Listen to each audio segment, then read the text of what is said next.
Assalamualaikum warahmatullahi wabarakatuh. Salam hormat untuk semua. Saya mau membahas, ayo kita bareng-bareng membahas, meluaskan makna tentang kakek nenek kita sebelum Masehi agamanya apa. Lah, bagaimana cara mengetahuinya? Perlu tirakat. Jalur tirakatnya ada di video yang judulnya ingin punya ilmu laduni. Itu nanti di situ bisa aktif memori ruhnya, atau yang berjudul video yang berjudul memori ruh. Kalau tidak salah uploadan 2 bulan yang lalu. Jadi mohon dicek judul video memori ruh atau judul video ingin punya ilmu laduni. Lah ini saya jabarkan bagi yang tidak mau tirakat ya, yang tidak mau i'tikaf, yang tidak mau kholwat, yang tidak mau semedi, yang tidak mau meditasi, ini dengan cara tafakur. Tafakur itu lebih ringan karena posisi kita santai, hanya menggunakan pikiran. Posisinya santai, akan tetapi harus meyakini isi ayat ini ya, untuk mengaktifkan memori roh kita. Kalau kita sudah tahu agama kakek nenek sebelum Masehi, perilakunya seperti apa, itu kita akan mengurangi cara berbicaranya. Umpamanya, oh agama saya yang paling bagus, agama kamu jelek. Setelah tahu memori kita, ya, memorinya sampai sebelum Masehi, minimal kita tahu orang tua kita itu dulu agamanya apa. Di saat kita orang Islam menjelekkan Kristen, nggak taunya kakek kita dulu agamanya Kristen. Di saat orang Kristen menjelekkan Islam, nggak taunya kakeknya orang Kristen dulu Islam. Begitu sebaliknya, orang Buddha berbolak-balik karena fase kakek nenek kita itu dulu seperti apa, kita tidak pernah tahu. Agama yang dianut oleh kakek nenek kita juga tidak tahu, perilaku nenek kita juga tidak tahu. Sehingga setelah memori roh kita aktif, kita akan mengurangi bicara, sudah dikunci ya. Ini diyakini ya, diyakini tentang peniupan roh ya. Ya, disitulah yang berbeda perilakunya di dunia. Rohnya sama, tapi perilaku baik nasibnya itu dibeda-bedakan agar berkolaborasi, menyatu, agar kehidupan dunia berjalan. Ya, saya katakan sudah video yang sebelumnya, kalau kaya semua juga nggak berjalan, miskin semua juga kehidupan dunia tidak berjalan. Itu mohon didalami, diyakini. Terus surat Ali Imran ya, Ali Imran, kepunyaan Gusti Allah segala urusannya. Jadi langit dan bumi itu kepunyaannya Gusti Allah. Urusan apa saja ya, urusan apa saja, baik urusan negara, urusan dunia, urusan suku, urusan kata, kalimat, bahasa, bendera, apa saja, semua urusannya Gusti Allah. Jadi diluaskan, diyakini dan diluaskan ya. Surat Ali Imran 109. Lah, Al-Baqarah 115, kemanapun kamu menghadap, di sanalah wajah Gusti Allah. Ya, saya katakan, saya ulangi lagi, selalu di saat mengatakan wajah jangan langsung face. Wajah itu rupa bentuk wujudnya, kemanapun kamu menghadap. Nah, sehingga seseorang di saat mentafakuri, tafakur berpikir, pas melihat ke sana, Ada petunjuk dari sana, ada petunjuk dari sana. Oh, berarti itu petunjuk dari Gusti Allah, bukan dari setan, bukan dari iblis. Karena kemanapun kamu menghadap, jadi kalau kita lagi tafakur, dari sisi apapun yang masuk, ilmu yang masuk, jangan berpikiran, wah ini ilmu sesat nih. Selalu Gusti Allah yang memberi ilmu dari arah mana saja, dari arah logika, dari arah yang gaib, semuanya dari Gusti Allah. Jadi dipahami, karena urusannya juga Gusti Allah yang mengolah gaib, yang mengolah kenyataan, yang mengolah logika, semuanya Gusti Allah ya. Dan Al-Baqarah 28. Nah, ini mohon didalami, diyakini, diperluas. Berapa kali manusia dimatikan, berapa kali manusia dihidupkan. Pikirannya diluaskan. Di mana dimatikannya, di mana dihidupkannya. Kita mengenal kata mati di dunia, kita mengenal kata hidup di dunia. Di mana? Kalau di sana pun masih kalimatnya alam semesta. Ini jawabannya. Ya. Alhamdulillahirabbil alamin. Seluruh alam itu wujudnya Gusti Allah, bukti adanya Gusti Allah. Jadi jangan di alam sana terus hilang. Mengenal kata mati di dunia, mengenal kata hidup di dunia. Jadi nanti di sini kita tahu memori ruh mulai teraktifkan. Ya. Nanti ukurannya bagaimana, hidupnya bagaimana di sini. Ini kalau sistem tafakur, nggak usah tirakat begini. Kalau yang mau tirakat itu judulnya kepengen punya ilmu laduni ya, video kalau nggak salah 2 bulan yang lalu. Ya, berapa kali ya kalimat mati itu adanya di dunia, kalimat hidup juga adanya di dunia. Al-Fatihah. Seluruh alam itu miliknya Gusti Allah, perwujudannya Gusti Allah, lingkupnya Gusti Allah, urusannya Gusti Allah, segala-galanya. Ini Al-Fatihah ayat 2. Al-Baqarah 156-nya asal semua makhluk. Nah, ini tanpa kategori, universal. Asal semua makhluk dari Gusti Allah, kembali ke Gusti Allah.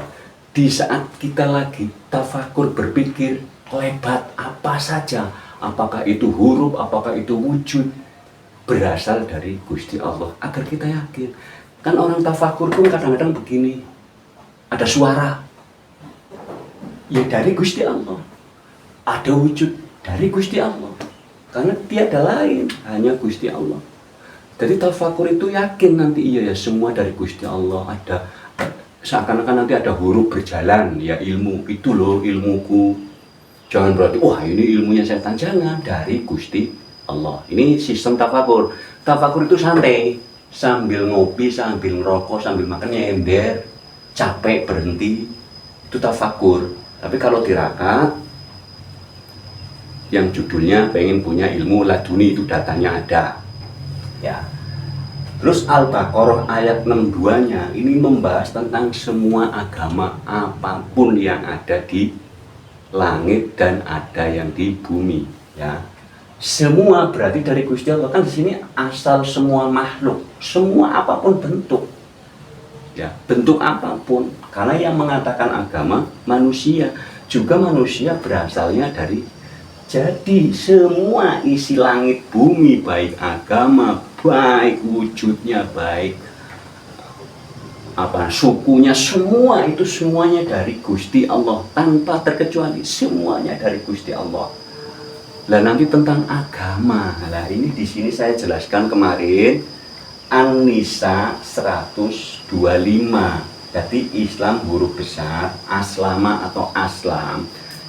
Orang yang perilakunya Islam yang huruf besar, yang disebut selamat ya.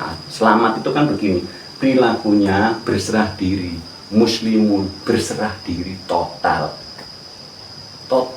sudah nggak minta apa-apa, yang ada bersyukur. mengerjakan kebaikan.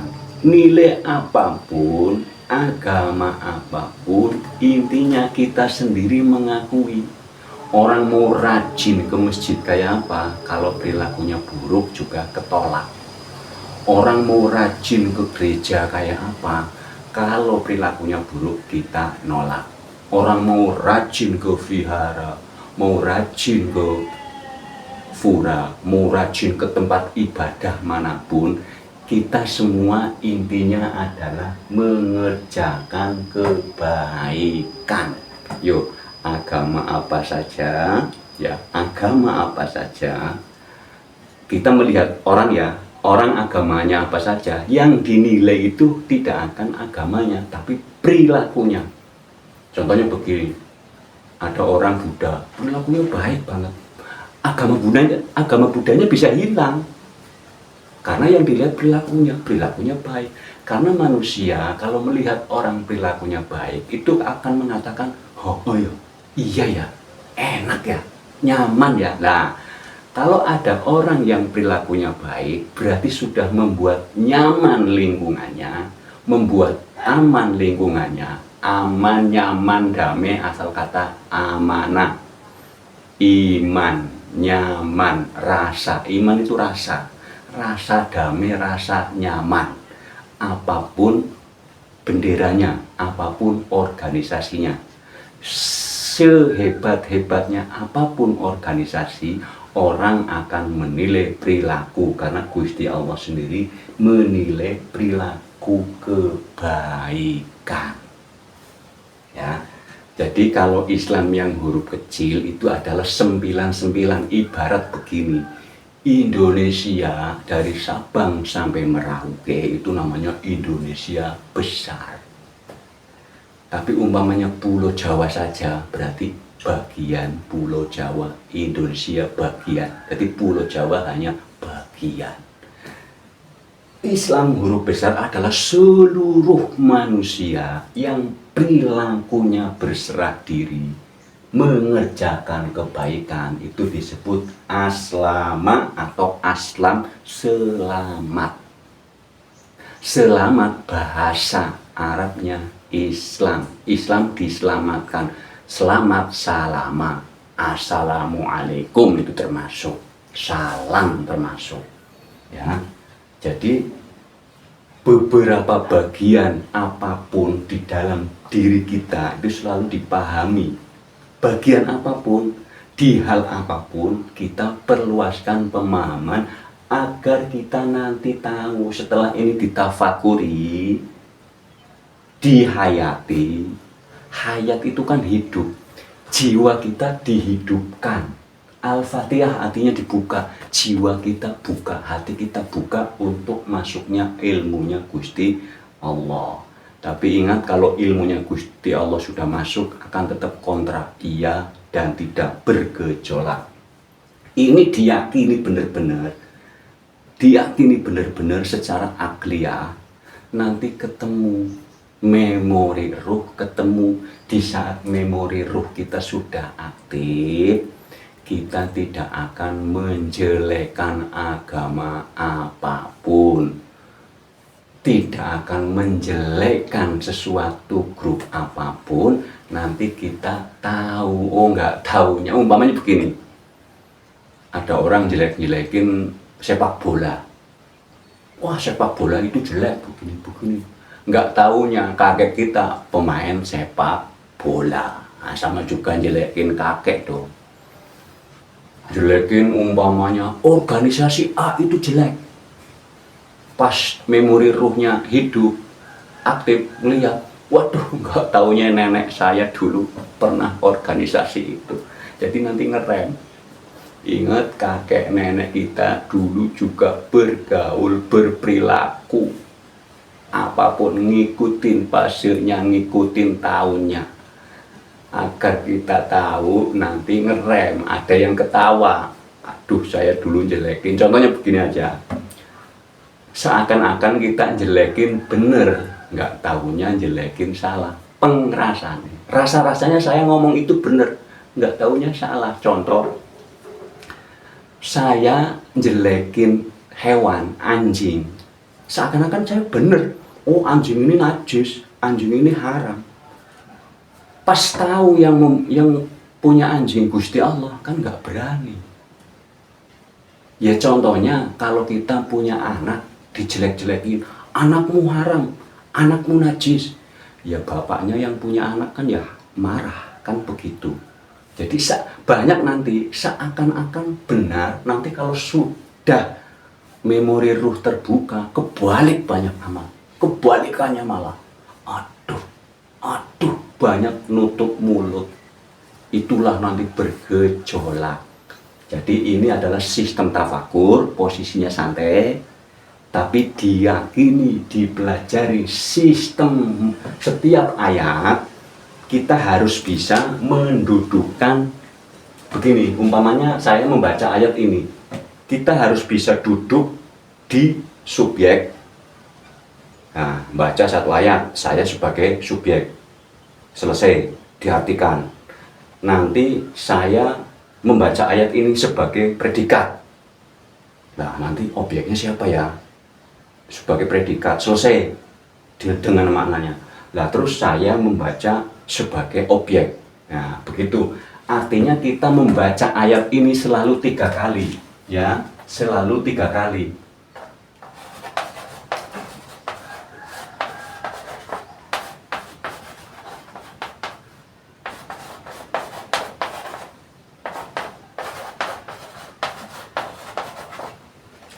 Jadi membaca ini, pertama kita sebagai subjek, nanti predikatnya siapa, umpamanya ambil contoh teman lah. Kita punya teman, kalau enggak ya barang apa saja, saya sebagai subjek, berarti ada barang atau apa, contoh lah. Kayak orang baca novel itu loh, kalau enggak orang lah, teman, 1, 2, 3, saya sebagai objek. Nanti ini tanggapannya sebagai predikat apa, sebagai objek apa, itu selalu bergantian. Nanti setelah ini selesai maknanya, baca dan maknanya, nah kita berdiri sebagai predikat. Nanti teman gantian sebagai subjek, nanti akan menemukan makna, kita ganti lagi sebagai objek. Jadi setiap satu ayat kita berdiri ada di 3 titik. Sebagai subjek nanti jawabannya apa, maknanya apa. Sebagai predikat jawabannya apa, maknanya apa. Sebagai objek jawabannya apa, maknanya apa. Nanti digabungkan ketemu. Nanti di situ timbul yang disebut energi, vibrasi, dan energi, frekuensi, dan vibrasi. Nah ini nanti sambungannya masih sangat banyak ya. Nanti saya bikin sesi yang kedua, masih banyak lagi sambungannya nanti agar lebih jelas. Seperti judul pusatnya adalah yang disebut 3 in 1 ya, dari Nurullah, Nur Muhammad, Nur Insani, dari Atmo, Sukmo, Yatmo, Ruh, Jiwa, Raga ya, 3 in 1 semua itu nanti banyak saya jelaskan ya. Cukup sekian. Wassalamualaikum warahmatullahi wabarakatuh. Salam hormat untuk semua.